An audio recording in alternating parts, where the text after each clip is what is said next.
Hello, and welcome to Come Play With Us, a spooky storytelling podcast. My name is Leela, and I'm joined by my evil twin, Ruby. We're actually both the evil twin. We're both writers with non-writer day jobs.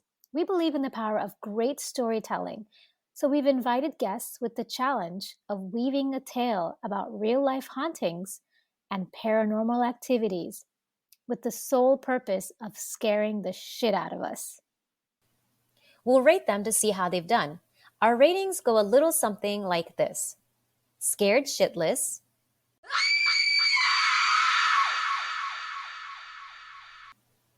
some chills, and I think I'll be able to sleep tonight.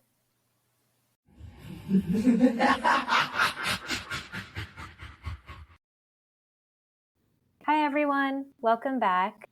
Today, Ruby's going to tell a story that has some holiday themes to it, and she's going to try to scare Rehma. So Ruby, why don't you tell us a little bit about the story you're going to tell and why you chose it?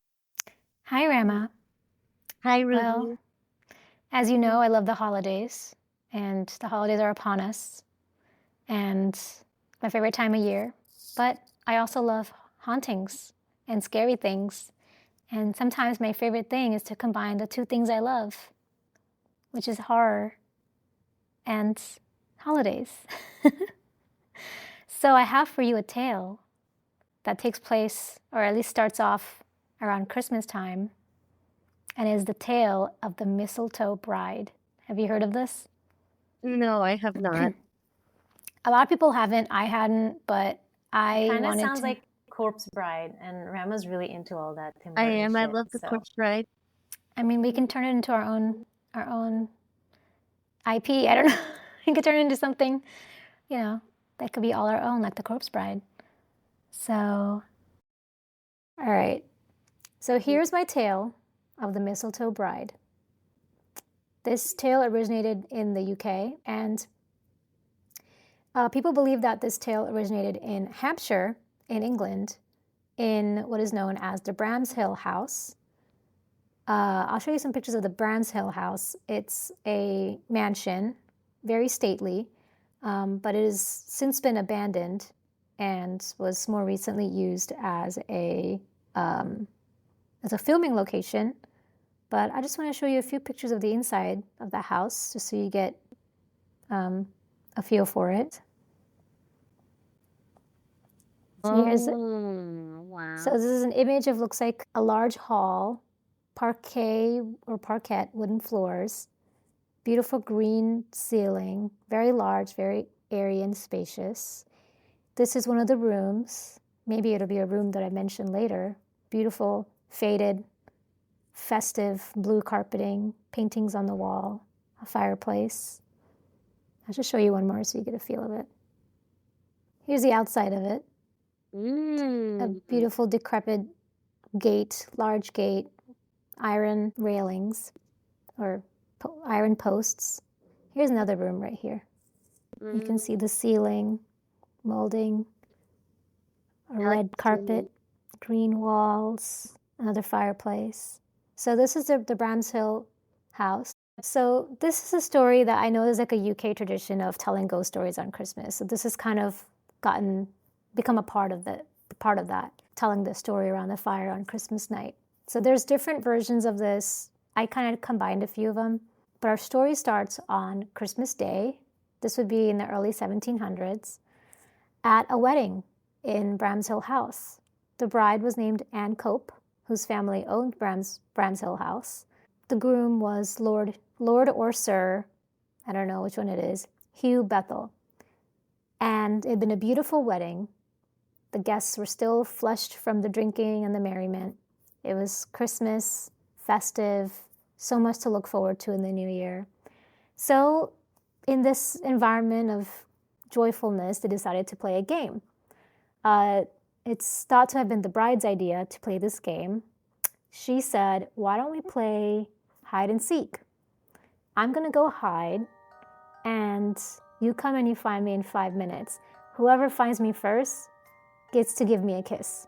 That's why she's known as the Mistletoe Bride. So she was either wearing a crown of mistletoe or holding a sprig of mistletoe for whoever was going to find her. So after 5 minutes, the men set to the task. Of course, none more so than her groom, to find her first and get that coveted kiss. So they all spread out through this mansion, through all the rooms that you saw, the great hall, a beautiful staircase, checking every nook and cranny for the bride. Clearly, she'd done a very good job of hiding herself. So 10 minutes went by, then 20, and then an hour, and the men gave up on the search. And they were like, okay, she's clearly very crafty. She's playing a trick on us. Any minute, she'll reveal herself. So they waited. I think I've heard of this. I'm sorry. Yeah, I think there's different versions of this. So they waited, and she didn't show up. And then as the hours passed and Anne still didn't reveal herself, the mood in the home turned from joy and, merriment to a somber mood and even some grief, because they realized she's not coming back. She had fled. She had left her husband. She didn't really want to be married to him, and this was her way of finding an easy escape from her marriage to Hugh Bethel. And this could have been a huge diversion that she'd created. So didn't make sense. Everyone was just devastated, but they couldn't question it or her motives, and they had to move on. The groom was deserted. So the hours slid into days, and the days into years, and Anne was still not seen. For 50 years, the Lord never stopped searching for his bride in that home. He would still wander it looking for her, maybe something he'd missed. He just couldn't believe that she would have left him. So one night, he was in a particular room and he was sliding his hand across the oak paneling when he pushed a part of the wall and a door was revealed. And the door slid open. He took his sputtering lantern and decided to check what was in this room. Could it be his bride? Inside, he found an enormous chest, like a trunk. And naturally, he opened the trunk. What do you think he found inside the trunk? His wife. Reduced to a skeleton. She was still in her wedding gown, shriveled mistletoe beside her. We don't have any images or contemporaneous accounts of what she looked like, but I can imagine that her mouth was open in maybe a scream or a final gasp. If there was any skin or nails left on her fingers, they had been long torn off. There may have been scratches inside the lid from when she tried to escape, and maybe blood dotted her beautiful white dress. And although there was nothing left of her throat, I imagine just before she died that it was raw from her screaming for help. So I looked it up. I was curious how long someone could survive in an enclosed space like that. And from what I saw, it can range depending on calculation and how much air and the person, how much they breathe. It could last for 1 hour or up to 6 or 7 hours. But if you're hyperventilating and screaming and panicking, you can reduce that time by half. I even looked up, actually, just out of curiosity, how long until you suffocate from carbon dioxide. Because, the oxygen becomes replaced by the carbon dioxide. It can be within minutes from high concentrations. So we don't know how long that she was in there struggling. It can even cause unconsciousness. So maybe it was minutes, and then who knows. So I just kept thinking about and this is a natural fear that humans have of being enclosed in a dark space. For me, I was like, imagine what she could have gone through, being trapped in that box, screaming for help, pushing against a heavy lid that by some mechanism had become locked. It could only be unlocked from the outside. The joy, the festivities around her wedding and the Christmas holiday just completely gone.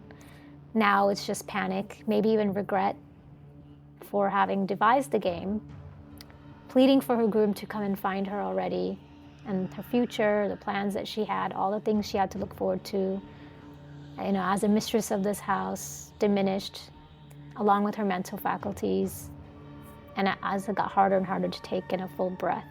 So I guess as it turned out, the Lord's bride had never left him after all. In fact, she never left the mansion. She was always there, just out of reach, living with him for all this time between those walls.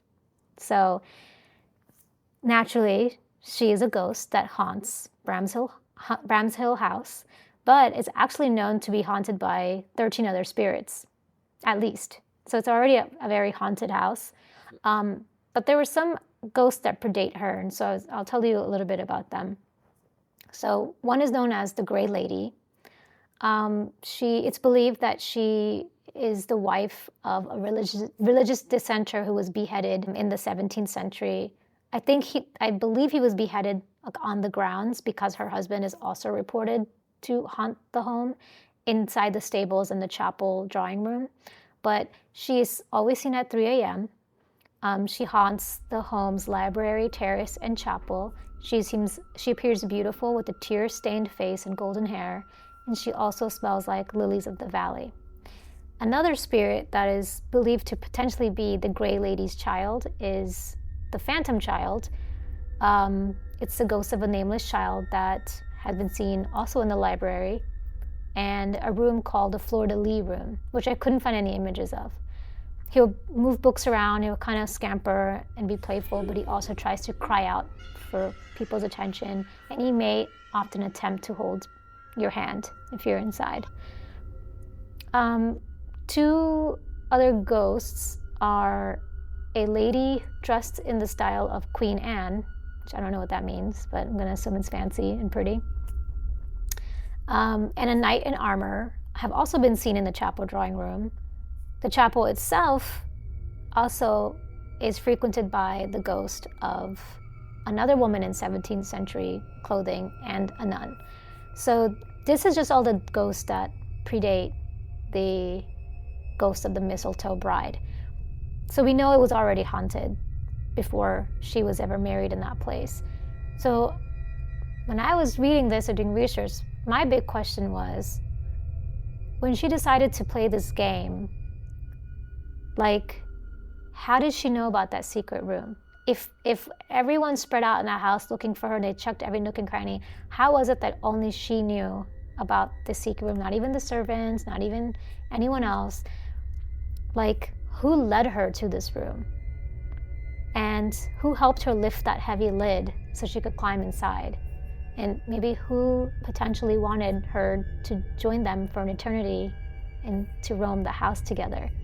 So her ghost has also been is also called the White Lady because she's dressed in all white in her wedding gown. As far as sightings of her, there have been accounts of a ghost in a white dress passing through the long gallery and the fleur-de-lis room that I mentioned. This Bramshill House, briefly in the mid-1900s, became the home of Michael I of Romania, and he encountered a spirit. She would pass through his room every night, and so he asked me to move to another room. Since her, there have been other ghosts that have haunted the place. Who knows how or why they were lured to haunt the place. People who are descended from the current owners, or I guess there's no current owners, but who are descended from the family that owned the house, children. But the chest that the Mistletoe Bride had hidden in, no one knows what's happened to it to this day. Some people think that they know where it is, and there have been replicas of it, but actually no one knows where that chest exists to this day. And to me, I think that's a good thing, because wherever it is and wherever it exists, and even if it existed in a house, imagine if the ghost of the Mistletoe Bride would appear on a cold, crisp Christmas night and entice an unsuspecting person to play a game of hide and seek. The visitor, in the home, wherever this chest is, could maybe be convinced to approach the trunk or the chest, to climb inside, and then to never be seen again. And the bride, this time she would be the one to seek, eternally seeking new victims to experience what her final terrifying moments were on this earth. The end. That is quite chilling. So you feel like someone lured her to a ghost predating her. That's what I think. It's not, there is nothing like out there about how she got in there. It's just like, oh, she just happened to know about this secret room and this chest that's inside. But I just think that if the place was already haunted and no one knew this little room existed, only a ghost would know that. They can pass through walls. So as I say, she picked way too good of a hiding spot. Yeah. She was doing too much. Yeah, she was. Who goes and plays hide and seek? Also, I would have put something like, I'm too paranoid. I would have put something like, Unless you really want to hide well, it. but it's supposed to just be a game. Rehma, I don't think they had much going on back then. Rehma, what's the story that you've heard that's similar to this? It was literally like, it wasn't with a bride, but it was with like a woman and her husband playing hide and seek, and then she goes and it's actually, I feel like it's one of the scary stories to tell in the dark. Yeah. It probably is. They had like different volumes of that. Yeah, I think it was in one of those books or somewhere, but it was pretty much just like the same exact thing. Yeah. Yeah. I think there's different versions of this, and there's some that say that it was actually an Italian bride in Italy, and and Lord Hugh Bethel had bought the trunk and it was shipped from Italy, and then that's where the ghost appeared. So there's just not a lot of like contemporaneous accounts. Really. I like the theory of ghostly interference. That's what I think. Kind of reminds me of Bly Manor when the ghost gets trapped in the chest and she just lives in there. Remember? I don't remember that. It was the episode about the lady in the lake. Oh, but what was the chest? She lives in the chest, and then she just kind of lives. Her ghost just lives in there. And so they probably. So I think they got it from this because there is a lake that is haunted on the property where where another guy who was, I think his name was like Sir Henry Cope, who's like obviously a descendant of the family of Anne Cope, who was a bride, drowned in. Let me find it. Damn, they all died. He drowned in the lake, and also a former gardener also drowned in the lake, and they both are also ghosts. Well, I think because the episode in Bly Manor that's about the lady in the lake is actually from a Henry James story about. I think he probably was inspired by this. Yeah, yeah. Well, that's my story. Shall we do some? I don't know. I kind of want to know where the chest is. Me too. I tried to kind of look for it. I saw something that was like, I forgot what this website was, but it like shows a picture of the trunk and it says it's the trunk, and then it says that if you own the trunk, then you're going to experience like the white lady or the mistletoe bride, and she's gonna try to convince you to go inside the trunk so you can suffocate the way that she did. Man. But no one knows where it is. No one knows where it is. So it's either been destroyed. It's been it's sitting in some attic somewhere in some manor in the UK, maybe an antique store. We've had podcasts where we talk about haunted antiques, and it's like you just never know what you end up bringing home that could have a ghost attached to it. I have a Raggedy Ann paper doll book here, since no one wants to. It's probably a haunted one. It's probably a haunted Raggedy Ann paperback book. No one wants to let me get the actual Raggedy Ann doll. Well, get one. It's just not going to be. Yeah, no, that's what I'm saying. It's not going to be the same one. It's just going to be a doll. Just go get it. Get one. Who's no one? Who in your? Oh, okay. Ah, it's Christian. Yeah. I'm trying to have some comedic relief in here. Well, maybe we should channel that into you reading my story. Yeah. So as a reminder, our ratings are the least scary is I think I'll be able to sleep tonight. The medium scary is some chills. And the most scary is scared shitless. So Rehma, you're our guest. Do you want to go first? I got some chills. That's fine. It's hard to find a really terrifying, blood-curdling Christmas story. I It think really is. it is. It gave That's not me. Krampus. It That's was not really Krampus. scary in the aspect in that it could actually happen to anybody. Because maybe I do want to go play hide and seeking and go hide in a trunk that may or may not lock on the outside that I can't get out of. Mm-hmm. So that adds that realness to that. Yeah. So now I'm going to go seek for that experience. Let's do it. Let's go find this house that's abandoned Yeah. in the UK. I feel like whenever I used to play hide and seek, I wanted to be found because there's a thrill in being found. So I'd hide well, but I wouldn't hide that well. Okay, so I was Because like the doesn't Mistletoe the ha Bride. ha, you found me, the excitement of being found. So I was more like her, where I was like, I'm gonna find the most difficult to find spot. Maybe that's why it kind of creeped me out, because I'm like, that probably would have been me. It gets boring. You're just waiting and waiting and waiting to be found, and that's why sometimes when people Yeah. play hide and seek, they move around a little because they're like, okay, didn't find me here, probably gonna find me there. Yeah. I do that. Um, I hide in one spot for a little bit and then I move. Yeah. My rating is also some chills. Mm-hmm. And I think it's because I think you did a really good job of trying to make us relate to her, to being locked in the chest and what that could look and feel like. I think you did a really good job. But there just weren't enough scares for me. If there was more, people who stay in this house reportedly wake up and feel suffocated. If there was some. Yeah, there's really not much there, because I think it's just been so unoccupied for so long. And so, like, the last known was Michael I of Romania in 1950s, who encountered the spirit. Yeah. But I think when I was looking, because I wanted to do a Christmas story, because, I love holiday and horror. But when I was looking, there just really wasn't much. I just really couldn't find anything. And I saw, like, on Reddit, there's some people who were like, here's my creepy Christmas. And I'm like, I don't know. And then I saw this and I was like, well, there's just something so Charles Dickens about it that I just was like, we can't have Christmas without Charles Dickens. So I was just like, okay, this will do. But it's a great story. It's a great story, and I enjoyed telling it. But yeah, it's just hard to be. I guess for me, the horror aspect isn't so much the ghost. It's just the experience of suffocating to death in a dark, enclosed space. That to me is, I think, the horror on Christmas. Yeah. When you're supposed to be celebrating, that your celebrations immediately become this, like, terrifying ordeal. Yeah. Yeah.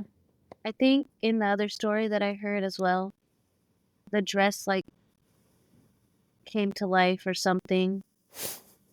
Sounds like some Disney shit. Now you're just making it up. No, like the dress came to life, or like whoever wore it got possessed. Yeah. Whoever wore the dress got possessed. Oh, I like that. Yeah. Or something like that. Very along nice. those, something along those lines. And some candlesticks came to life, started singing, like a teapot. Yeah, and then a beast. Yeah. And a beast appears, a hot beast. A hot beast wearing human clothes. At the end of Beauty and the Beast, when he turns human, people always zero in on her facial expressions because she's kind of like, no. Yeah, because she's like, no. Because the beast was already kind of hot with his little ponytail. He's already kind of hot. He'd be on my Hear Me Out cake. Yeah. He doesn't need to be on my Hear Me Out cake. Yeah. He shouldn't even be a Hear Me Out. No shade. Yeah. Well, people have a crush on the fox from Zootopia. Yeah, and I see the appeal. But people also have crushes on headless mannequins. Yes, and also Robin Hood, the fox. Yeah, that I don't. Actually, no, it's Robin. I think it's Robin Hood, not the one in Zootopia. No. They do like the one from Zootopia. Okay, so they do like that. Speaking of headless, I did think the Christopher Walken Headless Horseman was hot in Sleepy Hollow. That was a purposeful choice. They knew what they were doing there. Yeah. Okay, well, thanks for giving us a holiday spook, Ruby. You're welcome. Hopefully it gave you a little bit of tingle up your spine, even if it wasn't really that terrifying. Maybe next Christmas we'll find something more blood-curdling and chilling. Yeah. I'll hang some mistletoe for her. Yeah, let's all hang some mistletoe for the Mistletoe Bride. Nobody's walking under it. Nobody's walking under it. She might. Maybe she'll appear. Wait. Actually, no, one question. So she really just said, whoever finds me gets to kiss me, knowing damn well she just got married.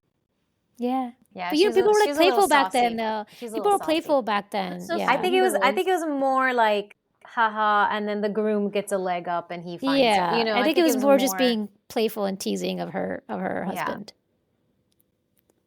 I just want to know what the guest list was like. I know. We want to see, like, can we rate the guest list? Maybe she was like, I like this guest list. Yeah. You know, maybe I don't want him as a husband. Yeah.